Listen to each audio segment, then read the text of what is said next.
like the reparations shirt. Yes, all representative this morning. I got something like that on. This says FAM. It stands for 40 Acres and a Mule. Okay, let's go get it. I want to track you. So you know what's, you know what side of the fence I'm on here. And actually, I know a little bit more about you. Yeah, I know a little bit about you now, but even before, I didn't really know anything about you. I voted for you in the special election as well. And, because I really only heard one thing about you. She's about reparations. I didn't need to really do too much else. I was on my way to vote and I saw your name. I was like, okay, that's easy. And there was a lot of people on that ballot too. Brother, a lot of people on there. Thank you. Yeah, there were 21 candidates. For those that may not know, that special election in 2020, there were 21 candidates on that ballot. And I'm telling you, I didn't talk about nothing but us. I talked about reparations because honestly, we're real clear that this is the only policy that will fundamentally change the state and fate of Black America. There's nothing else. I mean, we cannot no longer piecemeal our repair. Time is up for that. Cut the check. That's true. That's true. I agree fully. And I'm glad that somebody in the political landscape is saying it without trying to use coded words. We can stay on code, as they say, but when you talk about we want reparations, you need to use those words specifically. Yes. If not, people try to play with it too much. They try to say we should, what Biden said, well, I agree if they give it to these other people as well. That's a whole separate thing, So we got to be specific. But let's get right into it because I've been wanting to speak with you for a while. Okay, so let's just let the people know who you are, where you're from, what you do. Yeah, good afternoon, everybody, or morning, wherever you are in these United States. I am Tamara Johnson-Shealey, candidate to the United States Senate right here in the great state of Georgia. But I always say no matter where you are in this country, I will be your U.S. Senator. I will have an open door policy where people across the nation will be able to talk to me. You will be able to contact me. I don't want to be that kind of politician that, they get there and they forget that you serve in the entire country. I will have an open door. So again, candidate to the U.S. Senate here in Georgia, primarying the Reverend Senator Raphael Warnock, who has gone to Congress and has not signed on to the reparations bill. This is the one bill that will fundamentally, again, change the state and fate of Black America. And this pastor who stands in the pulpit of Dr. King, this pastor who is, he's standing in the heels on the shoes of giants, right? Like why would you not go to Washington and champion initiatives specifically for us? He should be loud and proud, like I'm loud and proud, and he's not. So, I come from the beauty and barber industry, y'all. I had a long career as a salon owner, as a professional, and still currently address policy. I started a 2-in-1 organization that addresses policy that affects the beauty and barber industry. I track and monitor bills state to state. So I've been reading legislation for a very long time. I know the players. I know the game. I see how this thing works. My undergrad degree is in computer information systems. My master's is so I'm well-versed. I feel like I have been prepared for such a time as this. I started watching my industry politically, and that led me to watch my state politics, my local politics. It led me to watch everything very intimately. Like I got into the trenches of it all. Like I couldn't help it. And then when I got into the reparations movement, oh my gosh, it was a done deal. I came out of the gate in 2014 as a no-name candidate. I ran the very first time in a state Senate District 40 here in Georgia, which is all of North DeKalb. For those of you that know a little bit about the Atlanta Metro, it's North DeKalb. It is a little bit of Fulton County. It is a little bit of Gwinnett County. Ran for the state Senate 3 times, 2014, 16, and 18, against a staunch Republican. I mean, this Republican actually owned the district. Came out of the gate very first time, had a primary. I don't even know why I don't talk about that much, but I actually had a primary in 2014 and won. That gave me a lot of momentum. It gave me a lot of like, okay, you can do this. Won that actual primary, but got to the general election against that Republican and got 37%. And 37% against that staunch Republican, when Republicans couldn't get more than 20 some odd percent against him, said a lot, right? And came back again in 2016, ran against that Republican. No primary election, but had in the general election against him, got 43.8%. Came back a third time. Everybody knew this race was going to be won. Democratic operatives. Now, I'm a Democrat, but I've coined myself an independent Democrat, and I've done that because I'm very much so independent in my thinking. I don't toe the party line. All Democrats ain't right, and all Republicans ain't wrong. So I like having the liberty to think for us, think for us, see this thing broadly and make sound decisions. Nevertheless, 2018 operatives inside the Democratic Party, brother, primaried me. They ran a white woman against me. It became a race. And I had some really good white supporters that came and told me, they were like, Tamara, the word on the street is, these white people are just not going to vote for you over this white woman. And I appreciated them giving me the heads up that this was coming. So she beat me. She beat me in that Democratic primary and went on to hold on to Stacey Abrams' coattail in 2018 in the general election. And she beat the Republican and she won off of my work. And it was, that's when I saw the inner workings of party politics and just politics on the inside. Like these Democrats, the racism and the white supremacy that lives inside of the Republican Party that they constantly want to call out. Oh, it lives in the Democratic Party too. It lives there. It thrives there. It is working against us there. And, a lot of people don't, a lot of Democrats, older Democrats, because of their different lived experience, they see it, but they're able to ignore it in a way that our generation, brother, we ain't ignoring that. We're not going to ignore it. So the bottom is falling out of the Democratic Party and they know it. So here we are again, 2020 rolls around. God puts it back in my spirit to run again. And trust me, that was I'm like, okay, God, you want me to do this again? Get back on the campaign. But I'd already got engaged with the Reparations Movement. Now in those 3 races prior to state Senate race, how I was able to garner support. I always talk very boldly about race, racism, and race relations. That was always a part of who I was. Like, I'm Black, right? So I'm going to talk to people that look like me, voice in this district. So that's how those numbers came. They came from these new voters, these people that were silent in the district prior. So when 2020 rolls around, and I'm involved in this reparations movement, brother. I mean, we're on 10 now. Like, they thought I was talking about race, racism, and race relations, brother. We was talking about reparations on 10. So that's how we ran and garnered 100,000 votes in 2020. So we did the damn thing in 2020. That's cool. I like what you brought up, how they threw somebody in there to run against you in what you say, 2018? Yes. Right. They tried to do that with Stacey Abrams as well, with Stacey Evans. They did that same thing with her. That's when I really started because I'm newer to Georgia. So I started to really get into Georgia politics around like 2017, 18. But they do that sometimes, and it's weird. It's odd that they try that. Can we go back a little bit? What part of Georgia are you from? Savannah. And I don't believe in irony. I believe God works things the way he works them. But do you know that the Senator Reverend Warnock and I actually went to high school together? We're both from Savannah. At the same time? Yes. He's maybe a couple years older than I. He was maybe 2 or 3 years older, maybe. But I know he and I were at the same high school at the same time. And we were actually on the Upward Bound program at Savannah State at the same time. So yeah, the same nurturing and tutelage that he has, the same people that poured into him poured into me too. So we're cut from the same cloth. But you're more bold.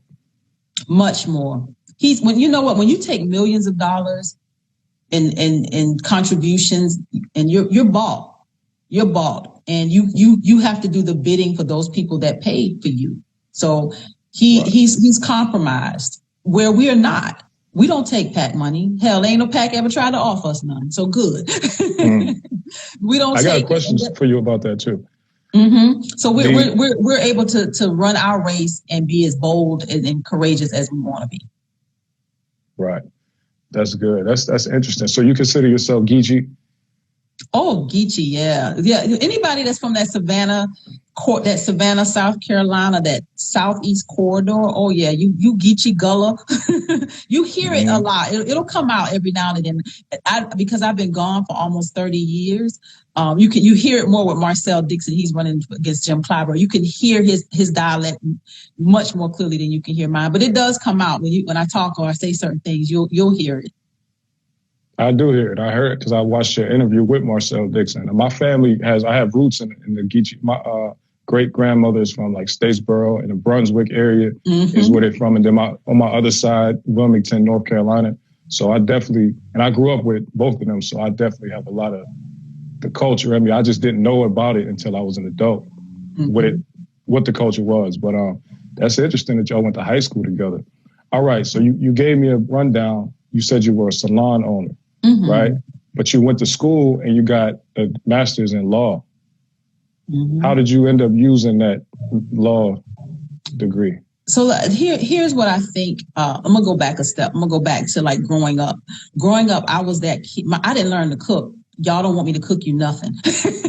I mean, I can cook enough to survive. Like my kids, they know we're going to survive. But, going in the kitchen and cooking, never was my thing because growing up, they kept pushing me to go to school, read, go to school. So I was always pushed in this direction of education. Like my grandmother and my uncles, they all had, my grandmother and her brothers, they had a big garden. They had a farm, and I never learned so many things. I never learned a lot of things that you would have thought I would have learned growing up in rural Georgia, growing up so I was always pushed to education. So it was always in me. But when I moved to Atlanta, I realized that, the goal was me to go to college and get a job. And I realized that wasn't working for me. So I went to trades. I went to a trade school. I got my license to do nails. I was a nail technician for almost 20 years, 18 years to be exact. And I opened up a business. So the path to going to school to get a job, that didn't sit well or right with me because I realized my personality, I'm a leader, and you're not going to keep telling me what to do every day. That ain't going to work. So I got a trade and I opened a business. And then I realized that I wanted to learn I wanted the technical skills. So I went back to school later and got my bachelor's degree after working in the beauty and barber industry. And then went back to school after I realized, after I started the 2-in-1 organization that affects the beauty and barber industry, the advocacy work that I do for the beauty and barber industry. That's when I partly realized that a law degree would even help me there. In addition to my political journey, like it just all just kind of came to me in the right order, and I took the right steps to be where we are today. Very nice. That's just like, some people just have the brain to say, I'm smart enough really to go do whatever I need to do to learn anything. And I like that. I'm like, I haven't gone to school for anything, but I found myself in some situations and I taught myself how to program, and now I'm a computer programmer. So I champion anybody who can do that type of thing. And so that's huge. What made you say? Let me put a pin in that, because my degree in computer information systems, it was coding, right? I'm gonna tell you, I did not enjoy the coding part of it because it took me longer than the average. I could do it. It just took me a little longer. But somebody like you who's self-taught, it's y'all are like quick. It's like your brain's fire on a whole nother level. So I totally admire you and admire the fact that you were able to teach yourself to do it, because even me being formally taught, I still kind of had to like work through it. So kudos to you, brother. Thank you. So did you do any work in the tech industry at all, or did you have it to help you in your business? So what I did a little bit, but not enough to say like I really got my feet wet. I probably worked in the tech business probably 6 months, and I realized, and let me tell you where my strength was. It wasn't doing the actual work. My strength was on getting on the forefront, because it's people like you that can do that work, but see, you're articulate, so you're able to even probably explain it. What I found is people that are very technical, they aren't able to explain how they do the work, or they don't get on the forefront with the training. And I'm like, I could be a trainer and I can get on the forefront because I understand how to do the work, and I really enjoy working with people. So so I found my way in that outside of the actual technical work. That is a big thing in IT, and I noticed it even from working, needing help. And then when I got into it, I realized that people like coming to me for help, because a lot of people in IT are socially very awkward. They don't even know how to have conversations a lot of time without getting irritated very quickly. They don't know how to explain things, stuff like that. Mm-hmm. People want to come to me because I was in sales before I got into the IT part. And I guess I just am good conversationalist.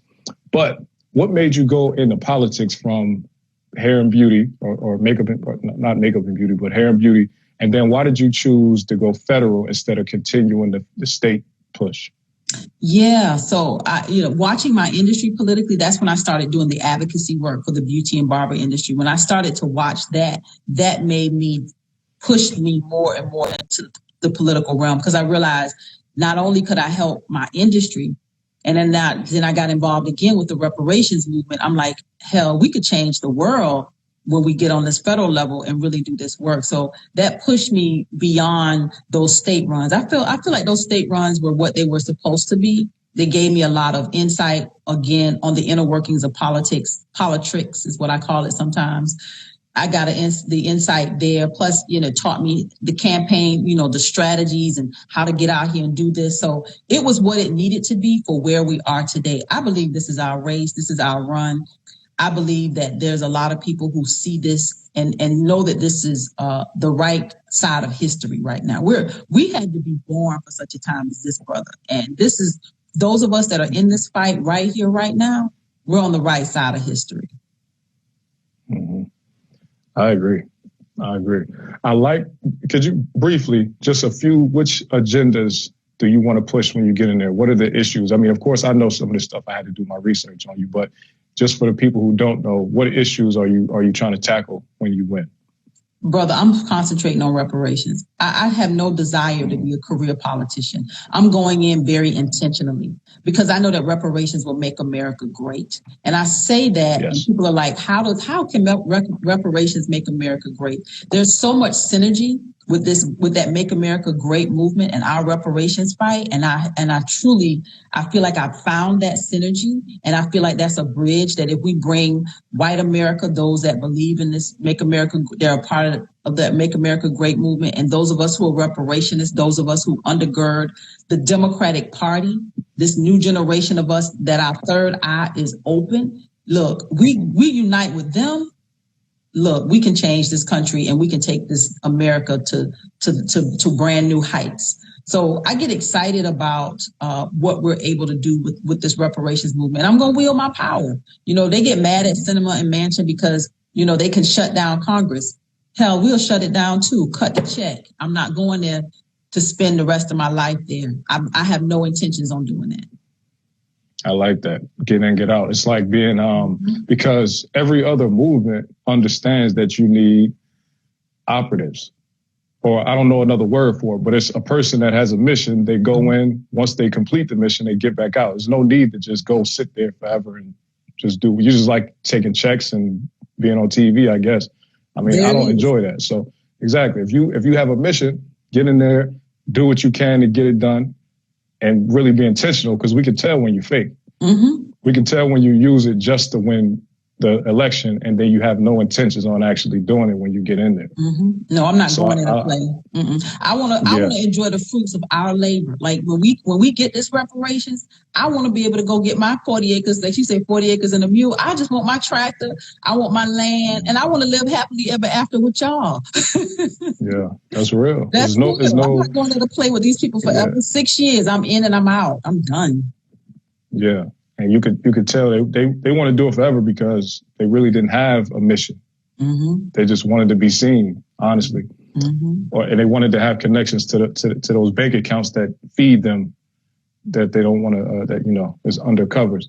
Okay, you do a chant, like you do like a chant when you do speeches, right? I seen it. You start with slavery, Jim Crow, black codes, convict leasing, no New Deal, no GI Bill, redlining, war on drugs, and mass incarceration. Yes, right? Brother, yes. I love it. I love that you do that, right? Because you're setting a foundation. You're letting it be known slavery it didn't end at slavery. This stuff is going on. I feel like something should be added, honestly.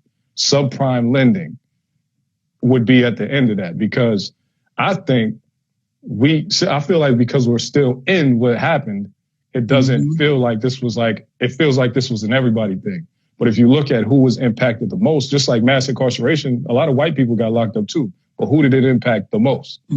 Us. Just like subprime lending, you had people, I'm from the Midwest. That's where I grew up at. In the Midwest, it's like, you probably hear about like in Detroit, Cleveland, stuff like that. They're like the city selling hundreds of houses in packs for very, very, very cheap. It's because a lot of black people, just whole neighborhood has been wiped out. The house I grew up in, demolished. You know what I mean? Like you see that all over where black people lived at. And it's because of that subprime lending thing. People felt like, okay, it's the end of the 2000s. The factory thing, we kind of got through it a little bit. We finally got us a house now. Come to find out, the loan was terrible. There's no way I can pay for this. And now I lose it. And then we honestly really haven't been able to recover. We're starting to buy houses again right now. And then you see what's going on with the pricing. Right. So I feel like because we're in it, we don't see it as like this is part of the same string of racist institutional, attacks on us. But I think that goes in it. But anyway, I do love that you say that. Can you explain like what's the mentality of you giving that chant, and what do you want people to know about those things, that lineage and that institutional fight against us? Yeah. We have a very short attention span. You got to grab people immediately. You don't have a whole lot of time to get up there and do a whole lot of talking. And I'm not one to do a whole lot of talking. Like, I just want to get to the point and let's get over it. Let's go on to the next. So I try to grab them immediately. So when I do that chant, it's like, I need you to be with me. I need you to hear me. And they hear me every time I've done it. Every time I've done it, it's been such a blessing, because every time I've done it, they hear me, and whatever I say after that, they receive it. So yeah, it's worked. What was the second half of your question? Yeah. Oh no, you pretty much answered it. That was it. I wanted to know what was the thinking behind doing that, but it makes sense though. I get it. So now let's explain, like, why is reparations for descendants of chattel slavery important? Like, why is it? People don't seem to understand. They just think it's a handout. I don't think that. So why is it important? Can you tell the people? It's a debt. If somebody owe you some money, they better pay you back, right? Somebody owe you something, you want to pay back. This is a debt. This is the fact that we've never been able to accumulate generational wealth. This is why we wake up every day as Black people. We just wake up to survive. We wake up, pay bills, go to bed, wake up the next morning, pay some more bills, go to bed. We're just surviving here. And it is our time to thrive, and America owes us that. We built this country with our lives, so they owe us that. So that's why we have to go demand it. We have to demand it. They're not going to give it to us. And the pushback here, though, brother, that's the part that pisses me off. Like, I get mad. The pushback, I expect to fight white people about this. Like, they don't know the history. They don't have the lived experience. I think I have a little more patience and tolerance with them, because it's like, y'all just don't know. But Black people, I get angry with us when they fight me on this issue. And they fight me. They literally fight me and push back on this issue. I'm like, I can't believe, but then I realize I'm learning to have some patience there, because I realize the level, we're just damaged. We're damaged. Yeah. Yeah. When you bite the hand that's trying to feed you. It's man, I get annoyed too, I'm not gonna lie, because you only see, first of all, a lot of the white people that oppose, they haven't even been in this country long enough to even join this conversation. You came after 1920, you came after World War I. Why are you even discussing this? You are new also here.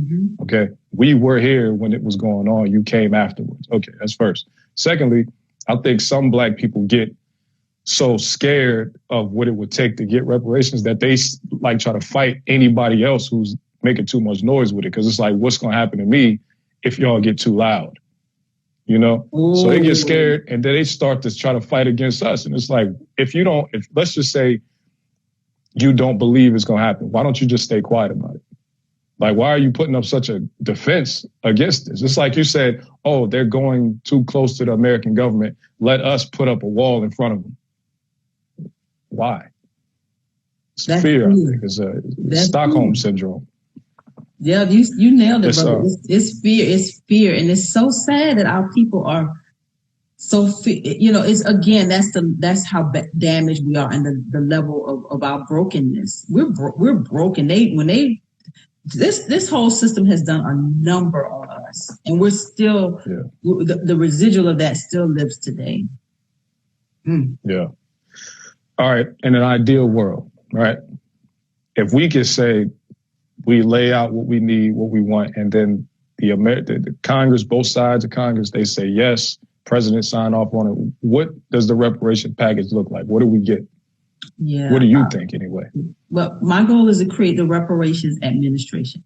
The same way we have the Social Security Administration, the same way we have the Veterans Administration, we need the Reparations Administration.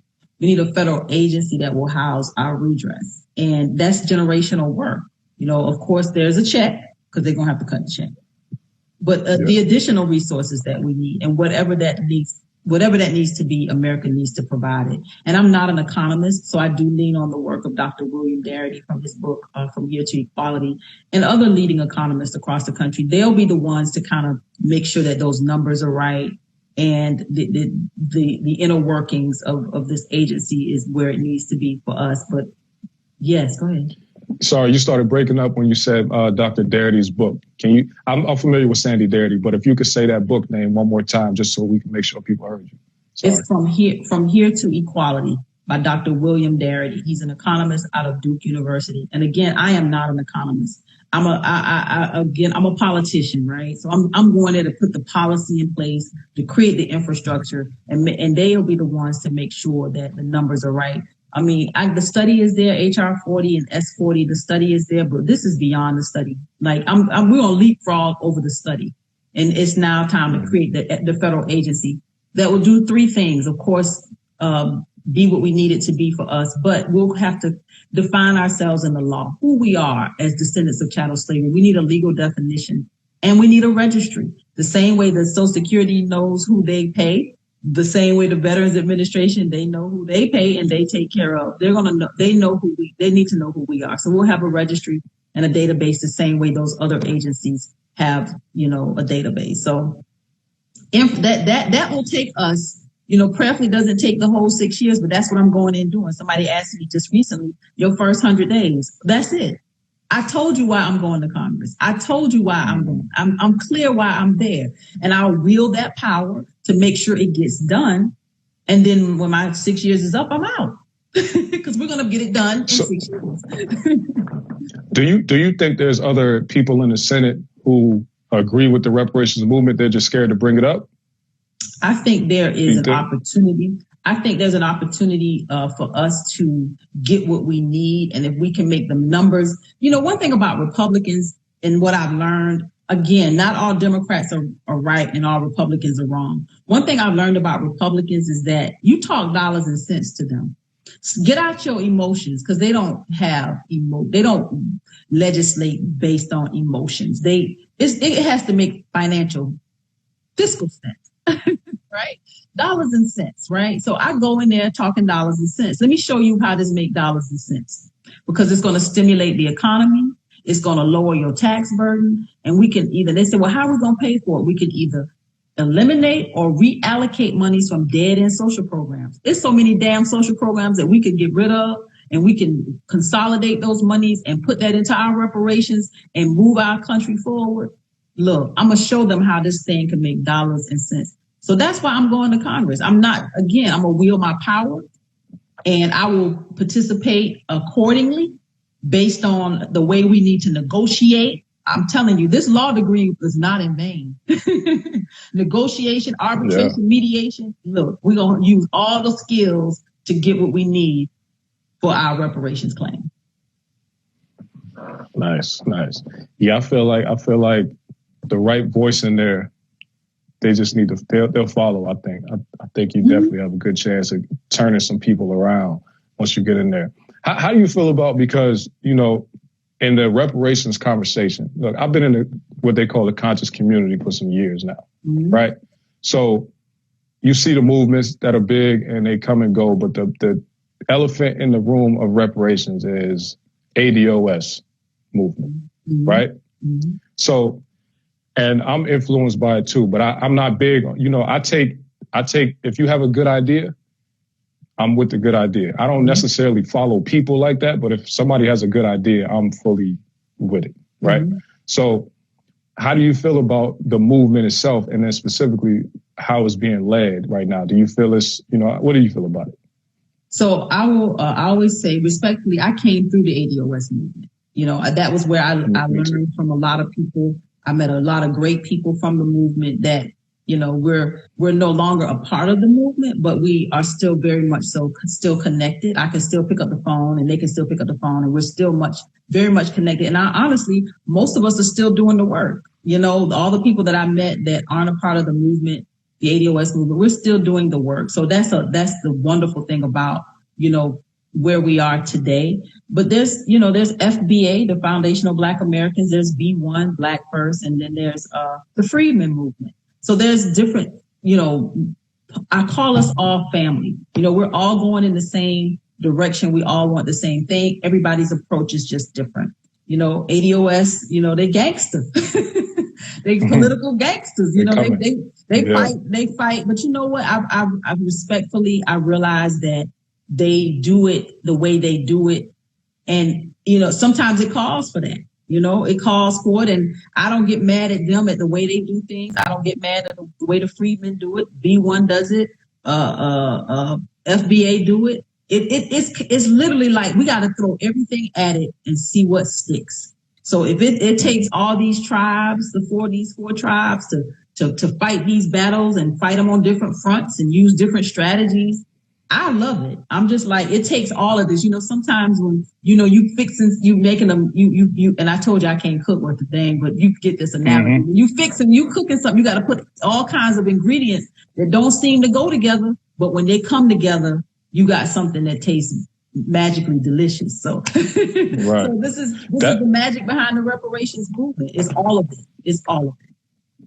And that's the part I'm waiting on, because I don't like the fighting between the groups. I'm like, everybody is describing the same group but using a different name, but making it seem like it's just some different group of people so that we can find something to fight about. And I'm like, that's not the fight. The fight is the reparations fight. Like, whoever is leading, whoever gets the furthest, let's just jump on that and push them further, as long as it's what we're looking for, not somebody who's about to corrupt the movement.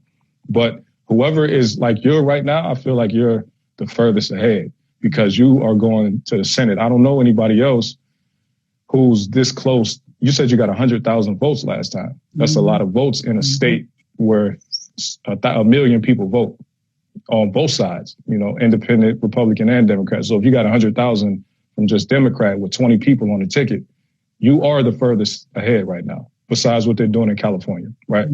So I feel like we should all, the label aside, because that's just ideology, but the mission is reparation. We should all be on your team right now. That's what I feel. In the world that I would like to live in, I would want the same thing. It does hurt us, and it hurts this reparations campaign, us getting to Washington when we're not all fighting together to push candidates forward. It does.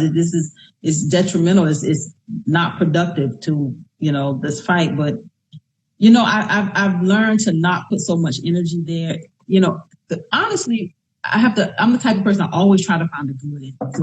So for me, the fact that everybody's still out there, you know, it keeps us relevant. The reparations narrative is relevant. How, no matter what, no matter the infighting and the back and forth, the argument around reparations is still getting traction. So it's like I have to find the good in it, and that's the good that's the good. That is good. That's a plus, and I like how big it's getting too. And I got to ask, because as a leader, it's we a lot of people, we come into it with good intentions, but then when we get to a certain level, you start getting in the rooms that you've never had access to, and people start offering you things that you like, whoa, I might need to take that and kind of, play both sides. Do you feel like this fight is bigger than you? And when I ask that, I mean, it's way bigger than you. So if somebody else was to get further, you would support them too. You wouldn't say, okay, this is not me, so I don't support it now. I'm hopeful that, I hope all of us get elected, me, Marcel, and William, the three of us that are running. But if I don't, I'm team whoever's next, because I think their primaries are June. Yeah, it's like, it's bigger than me. This is not even about me. I say this all the time. I am nothing and nobody as a candidate without reparations. What makes me different? Right. This is it. And, it's all about reparations. It's not about me. It's not about me. And I don't, this is way bigger than me. And you can't tempt me. I know what money tastes like. I done had it. Okay. I know, you can't tempt me.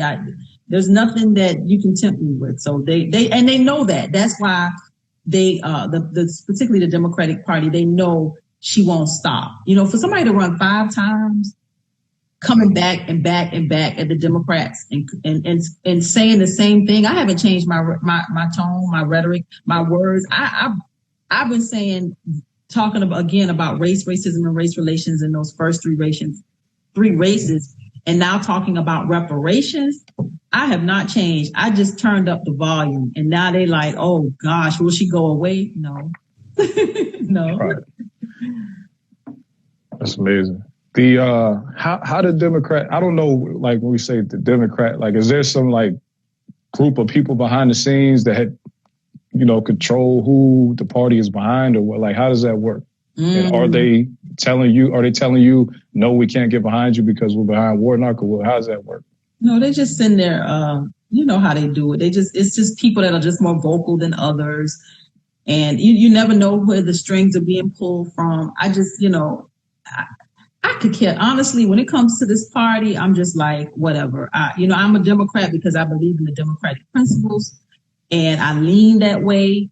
Black people live inside of this party, and I'm not going to leave my folks on the plantation. I'm not. So I just continue to fight alongside them inside the Democratic Party, pushing the party to be better. And again, I've coined myself an independent Democrat. Like I'm here, but I'm very much so independent of the way y'all do things. You're not part of the establishment. Hell no. Democrat. Yeah. No, okay. Sir. No, sir. So what would you say to the people? Oh, go ahead. Go ahead. Go ahead. Go ahead. What's your question? Now I was going to say, what would you say to the people who feel like, hey, Raphael Warnock just got in a year and a half ago, like give him a chance. What would you say to those people?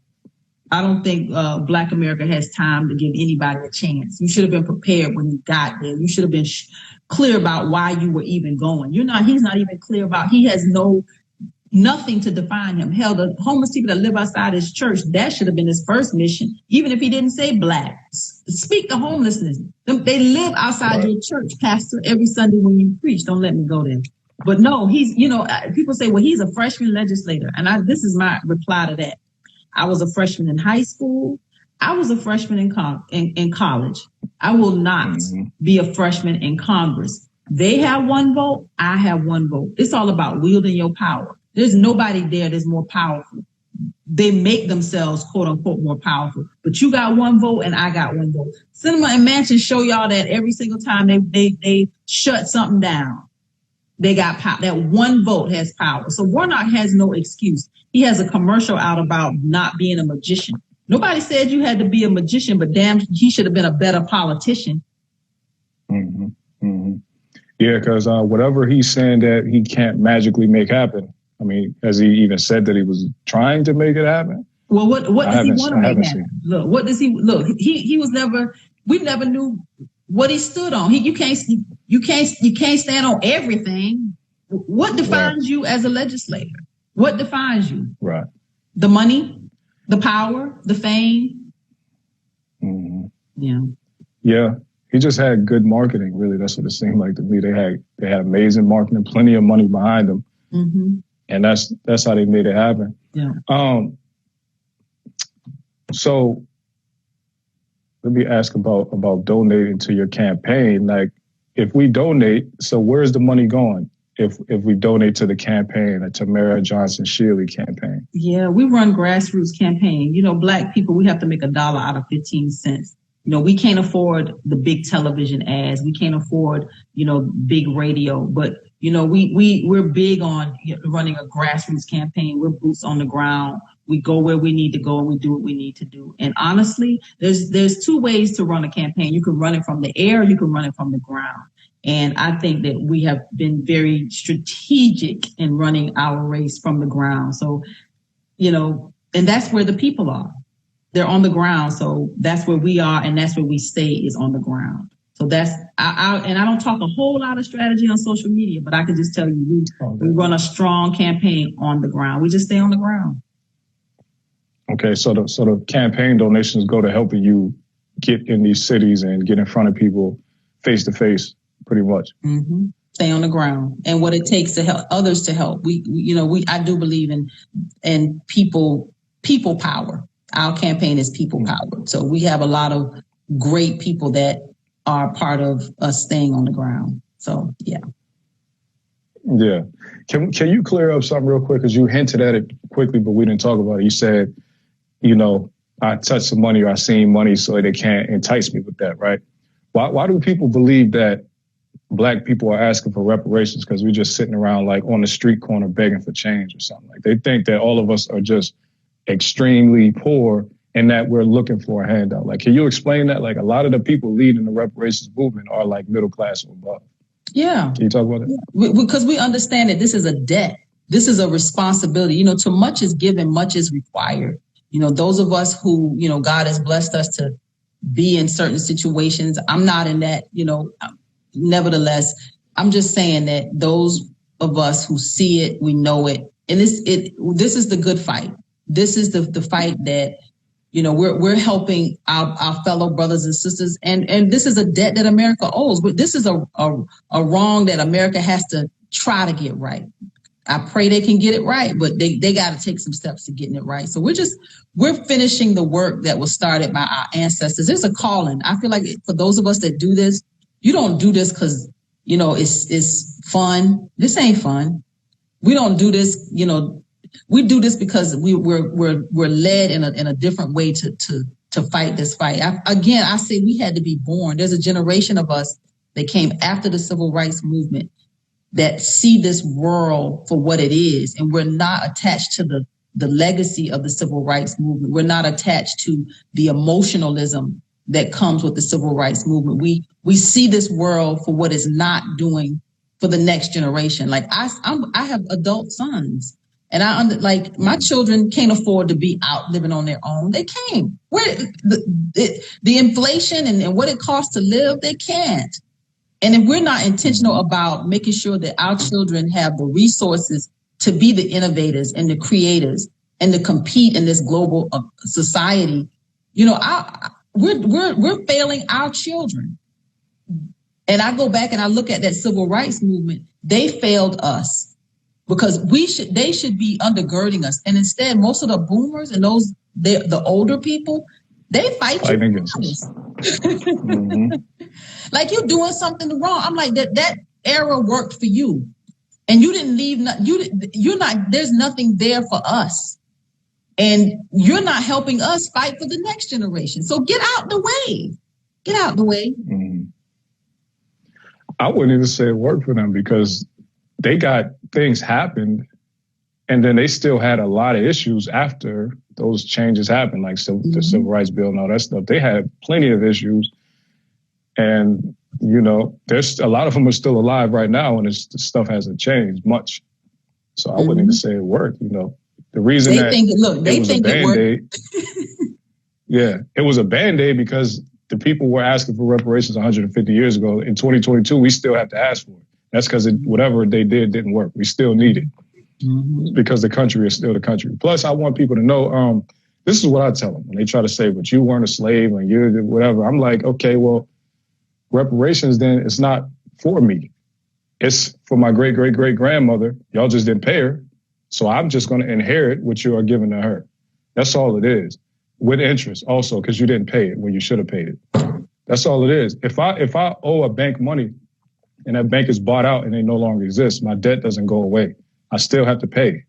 And the interest never stopped accruing. You know what I mean? So it's the same thing with a country debt. And I like something that Marcel Dixon said in an interview with you. Y'all were talking about, you know, he was using this analogy, and if you work for a company and you got sick and, you know, that whole thing and your kids got sick from that company and the kids and all that type of stuff. And it's the same thing with us. I mean, it's the same thing that I feel. We inherited everything that came from that. If you want to, even psychological with the colorism and the people trying to fight us on stuff that we need to be doing. I mean, everything we can point back to how we were treated in this country, specifically us.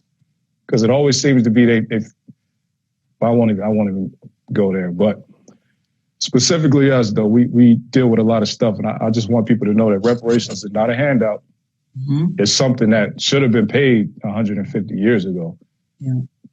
It just is catching interest and we still want to collect, you know. That's all it is. So where can we find you? Where can we donate? I already voted early, so you already know I selected you already. This is just my thing. I feel like everybody need to get out there. Even if you don't vote early, though, you can vote on May 24th. I'm sure you were about to say that. But where can they find you? How can they support? What can we do? Tamara for Georgia. Go to the website. Do what you can. Again, we're in the final stretch. It'll be 2 weeks from Tuesday. We're in the final stretch. TamaraForGeorgia.com. Go to the website. Do what you can. Encourage everybody you know in the state of Georgia to look for my name on that ballot. This is for our children, our children's children, and our children's children's children. This is the generational work that has to be done to repair Black America. And it's on the ballot. And now is the time. I pray that Georgia makes the right decision. We gotta get to Washington. Yeah.